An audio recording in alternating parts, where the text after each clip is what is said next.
Dvaravati culture and Mon Buddhist art. Introduction: the dawn of Buddhist kingdoms in Southeast Asia. Imagine a mosaic of early kingdoms in mainland Southeast Asia, vibrant with trade and rich with emerging spiritual traditions. Among them, one culture stands out for its profound embrace of Buddhism and the distinctive art it created, Dvaravati. Flourishing primarily in what is now central Thailand from the 6th to the 11th centuries, Dvaravati was intrinsically linked to the Mon people, who served as key conduits for Indian culture and Theravāda Buddhism into the region. This era saw the development of a unique Buddhist art style, combining classical Indian forms with a nascent local aesthetic. From serene Buddha images to monumental Dharma wheels, Dvaravati art not only expressed deep spiritual devotion, but also laid the foundations for later artistic traditions in Thailand and beyond. Join us as we explore the rich tapestry of Dvaravati culture and the enduring legacy of Mon Buddhist art. Chapter 1: Dvaravati, a Mon Buddhist civilization. The term Dvaravati refers to a network of Mon-speaking city-states or principalities, rather than a single unified kingdom, that dominated the Chao Phraya River basin. Mon people and their influence. The Mon people, an indigenous Austroasiatic ethnic group, were central to Dvaravati culture. They had long-established trade and cultural connections with India, making them highly receptive to Indian religious and artistic traditions. Their language, Old Mon, is found in numerous inscriptions from the period. Indian cultural diffusion.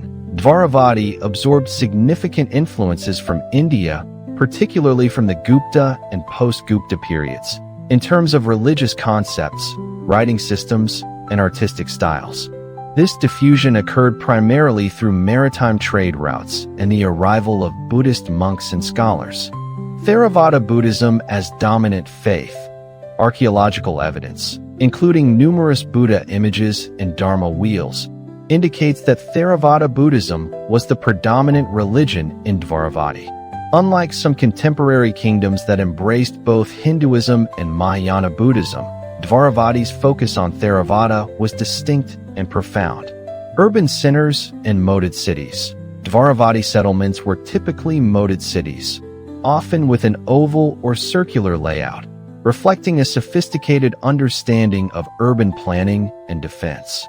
Key sites include Nakhon Pathom, often considered a major center, possibly a capital, due to its significant archaeological finds, including the Great Stupa. Yuthong, an early and important center, showing evidence of both Buddhist and Brahmanical practices. Kubua, Si Thep, and Phong Tuc, other crucial sites yielding a wealth of Dvaravati artifacts and architectural remains. Dvaravati was not just a recipient of Indian culture. It actively adapted and reinterpreted these influences, giving rise to its own unique cultural and artistic expression. Chapter 2: The distinctive style of Mon Buddhist art. Dvaravati Buddhist art is characterized by its serene beauty, distinctive iconography, and masterful execution, primarily in stone, bronze, and stucco. Buddha images, serene and iconic. Dvaravati Buddha images are among the most recognizable achievements of this period.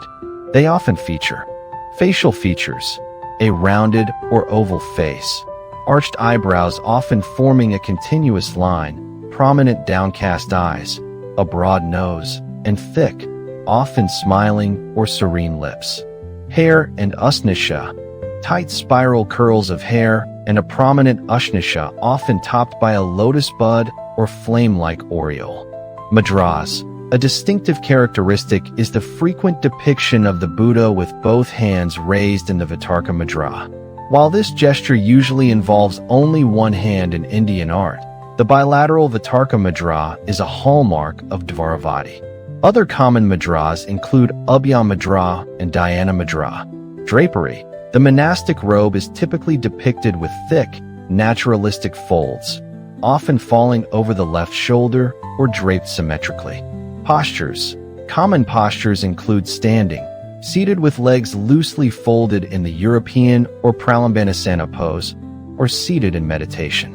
The Dharma wheel, the Dharma chakra, or wheel of law, is another iconic Dvaravati artifact.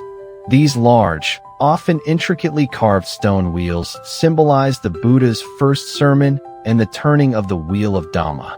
They were typically placed on tall pillars near stupas, serving as powerful symbols of the Buddhist faith. Materials and techniques. Stone sculpture, primarily made from gray limestone or sandstone, showcasing impressive carving skills. Stucco, used extensively for decorative elements on brick structures, allowing for intricate details and expressive figures. Bronze. While less common than stone, some exquisite bronze Buddha images have been found. Architectural features. Dvaravati architecture typically involved brick and laterite for stupas and monasteries. Stupas were often bell-shaped or cylindrical, influenced by Indian prototypes, and sometimes featured multiple terraces with Buddha images and niches. The art of Dvaravati represents a successful synthesis of foreign influence and local creativity, establishing an aesthetic that would influence subsequent artistic developments in mainland Southeast Asia. Chapter 3: Dvaravati's Legacy and Influence. Though Dvaravati eventually declined due to pressures from emerging Khmer and Thai states, its cultural and religious legacy had a profound and lasting impact on Southeast Asia. Disseminator of Theravāda Buddhism, Dvaravati played a crucial role in consolidating and spreading Theravāda Buddhism throughout the region. Its well-established monastic centers and thriving trade routes facilitated the transmission of Buddhist doctrines and practices to neighboring lands.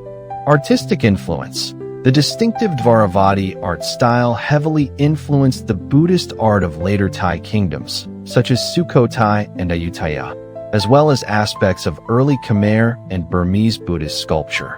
Key features, like the serene facial expression and certain mudras, can be traced through subsequent periods. Cultural bridge. The Mon people of Dvaravati acted as a vital cultural bridge, not only transmitting Indian ideas but also adapting them and then, in turn, influencing their conquerors, including the Khmer and the early Thai. This influence extended to writing systems, religious terminology, and governmental structures. Archaeological significance. The wealth of archaeological sites and artifacts from the Dvaravati period continues to provide invaluable insights into early state formation, religious practices, and artistic evolution in Southeast Asia. Conclusion: the enduring serenity of Dvaravati. Dvaravati culture, powered by the Mon people's receptiveness and creativity, stands as a foundational chapter in Southeast Asian history. Its flourishing was marked by a deep commitment to Theravāda Buddhism, expressed through an art style that was both spiritually profound and artistically distinctive. The serene Buddha images, the monumental Dharma wheels, and the very concept of the moated city reflect a civilization that successfully harmonized external influences with its own indigenous spirit. Though the political entity of Dvaravati eventually faded, its artistic and religious legacy continued to resonate, shaping the Buddhist traditions and artistic heritage of the entire region for centuries to come. The tranquility and wisdom embodied in Dvaravati art remain a powerful testament to this ancient and influential culture. What particular Dvaravati art piece or characteristic do you find most striking? Share your thoughts in the comments below. Subscribe and turn on the bell so you never miss a video.